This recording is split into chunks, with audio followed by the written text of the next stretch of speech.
அனைவருக்கும் இனிய வணக்கம். 16/2/2025 காலை 11 மணி அளவில் இந்த வானிலை அறிக்கையானது பதிவு செய்யப்படுகிறது. அனைவரும் நலமுடன் இருப்பீர்கள் என்று நினைக்கிறேன். கடந்த சில நாட்களாக என்னால் சரிவர ஒரு வானிலை அறிக்கை கொடுக்க முடியாத சூழ்நிலையை நம்ம ஏற்கனவே சொல்லியிருக்கோம். குறிப்பிட்ட நேரத்தில் எந்த நேரத்தில் நம்ம வானிலைக்கு உங்களுக்கு இடையூறு விளைவிக்கும் ஒரு வானிலையாக இருக்கும் பட்சத்தில் கண்டிப்பாக வரும் நாட்களில் நம்ம கொடுப்போம் அப்படின்ற நம்ம அறிவித்திருக்கிறோம். அதுபோல் இந்த மாத இறுதி நாட்கள் மற்றும் அடுத்து வரும் அந்த மார்ச் மாதம் முதல் 2 நாட்களில் அப்படின்ற மாதிரி தற்போது வரைக்கும் மழைக்கான வாய்ப்பு சூழல்கள் தெரிகிறது. ஒரு குழப்பமான வானிலையாக தெரிகிறது. இதனை பற்றி தான் நம்ம இந்த வானிலை அறிக்கை இந்த விளக்கத்தில் நம்ம கொடுக்க போகிறோம். கடந்த சில நாட்களாகவே பனிப்பொழிவும் அதிகபட்சமாக வெயில் பார்த்திங்கன்னா எல்லா இடத்துலையுமே பார்த்திங்கன்னா நல்ல ஒரு வெயிலும் அப்படின்ற மாதிரி மாறி மாறி வருகிறது.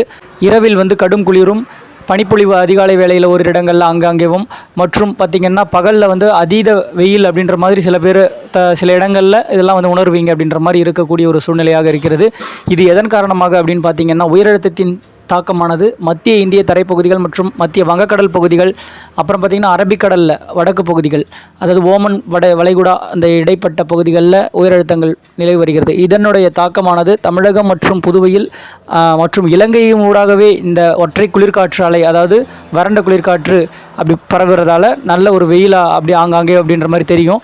இது பார்த்திங்கன்னா 25, 26, 27 தேதி வரைக்குமே அவ்வப்போது இந்த உயரழுத்தத்தின் பிடி அவ்வப்போது மாறி மாறி அமைந்து கொண்டிருக்கும் பட்சத்தில் அது சற்றே இந்த சுமத்ரா தீவு அருகே தற்பொழுது பார்த்திங்கன்னா ஒரு வளிமண்டல சுழற்சியானது சுமத்ரா தீவிற்கு தெற்கு புறமாக நிலநடுக்கோட்டு பகுதியை ஒட்டிய பகுதியில் பறந்து விரிந்து காணப்படுகிறது. அதற்கு காற்று எப்படி பயணிக்கிறது அப்படின்னு பார்த்திங்கன்னா வடமேற்கிலிருந்து வரக்கூடிய காற்று இந்த ஓமன் வளைகுடா பகுதிகளில் உயரழுத்தம் இருக்குது பார்த்திங்களா, அதனை சுற்றி அது அப்படியே நிலநடுக்கோட்டு பகுதிகளும் மற்றும் தெற்கு அரைக்கோளத்தில் ஒரு தீவிர நிகழ்வு இருக்கிறது, அதற்கும் போகிறது. அந்த ஒரு காற்று சுழற்சியின் கட்டுப்பாட்டாளராக அமைந்து கிழக்கு காற்று அலைவுகள் அப்படின்றது பார்த்திங்கன்னா தாய்லாந்து வளைகுடாவில் இருக்கக்கூடிய ஒரு நிகழ்வு இருக்குது அப்படின்ற மாதிரி கட்டமைத்து வைத்திருக்கிறதால காற்று பெரிதளவு ஒற்றை குளிர் காற்றாக தமிழ்நாட்டின் ஊடாக பயணிக்கக்கூடிய ஒரு சூழ்நிலையை பார்க்கிறோம்.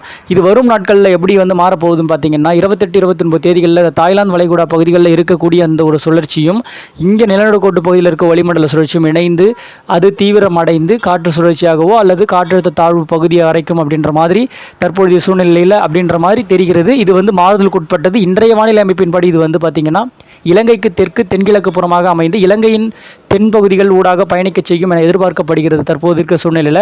இதன் காரணமாக தென் மாவட்டங்கள், தென் கடலோர மாவட்டங்கள் மற்றும் ஒட்டுமொத்த தமிழ்நாட்டிற்கே ஒரு நல்ல ஒரு மழை வாய்ப்புன்றது ஒரு மாத இறுதி நாட்களில் ஆங்காங்கே பதிவாவதற்கான ஒரு வாய்ப்பு இருக்கிறது.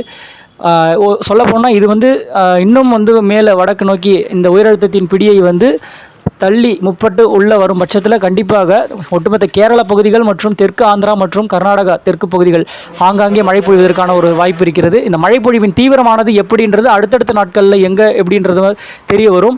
இது வானிலை அறிக்கையில் பார்த்திங்கன்னா அதிகாரப்பூர்வமாக இந்திய வானிலை அறிக்கை அவங்க சொல்லுவாங்க. தற்பொழுது இந்த ஒரு சூழ்நிலையில் நம்ம சொல்கிறோம் இது ஒரு குழப்பமான வானிலை நீடிக்கிறதுக்கான ஒரு சூழ்நிலை இருக்கிறது. இது எந்த அளவுக்கு இந்த நிகழ்வு முன்னேறினா மட்டுமே தான் இந்த மழைப்பொழிவு நமக்கு நல்ல மழைப்பொழிவு அப்படின்ற மாதிரி ஆங்காங்கே பதிவாகக்கூடும். டெல்டா கடலோரங்கள், தென் கடலோரங்கள் 28க்கு பிறகு 1, 2 ஆகிய தேதிகளில் ஒரு மழை வாய்ப்புக்கு நல்ல ஒரு பிரகாசமாக இருக்கிறதுன்னு சொல்லலாம்.